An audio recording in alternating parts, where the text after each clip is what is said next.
এবারের রবিবারের সকালটা ছিল ভীষণই মধুর। সকাল থেকে একদম ঝমঝমে বৃষ্টি, আর সুন্দর করে সাজিয়ে সার্ভ করে নিলাম চা। আর গরম গরম চা নিয়ে বসে পড়লাম পরীক্ষার খাতা চেক করতে। সবে মাত্র বাচ্চাদের পরীক্ষা হয়েছে স্কুলে, 20 নাম্বারের মাত্র।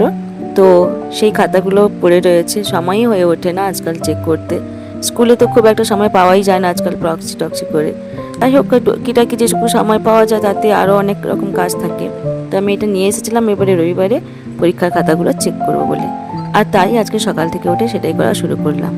মন মেজাজও আজকে ভীষণ ভালো ছিল একদম। গতকাল শনিবার ছিল রবীন্দ্রনাথের প্রয়াণ দিবস।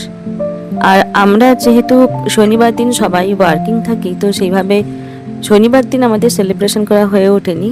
আজকে রবিবার দিন তারই সেলিব্রেশন আছে সন্ধেবেলায়। আজ অনেক দিন পর আমি আবৃত্তি করব।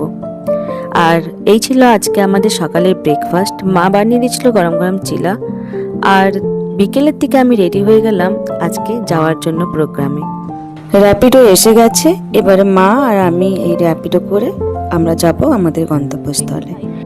আজকাল আর বিলাসপুরের আবহাওয়ার উপর ভরসা করা যায় না। এক্ষুনি দেখছে আকাশ পরিষ্কার, আবার এক্ষুনি দেখবে ঝমঝমিয়ে বৃষ্টি। তো যাই হোক, সবসময় রাস্তাঘাট ভেজা। আর এই যে মুহূর্তটা আমি ক্যাপচার করেছি, দেখো কত সুন্দর। তখনও সূর্যের একটা আভা আকাশের মধ্যে আছে, আর এদিকে সন্ধ্যের লাইটও চলে গেছে।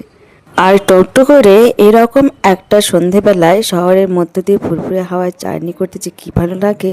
যাই হোক, আমরা সময় মতো সবাই পৌঁছে গিয়েছিলাম। আর সেখানে গিয়ে আমাদের যা কিছু করানো, মানে ওই টুকিটাকি গোছগাছ করা, আর রবীন্দ্রনাথ ঠাকুরের ছবিটাকে ভালো করে সেট করা, তারপরে ধূপ দেওয়া, সব কিছু করার পর আমরা শুরু করেছিলাম আমাদের প্রোগ্রাম। এইটা খুব ছোট্ট একটা প্রোগ্রাম ছিল।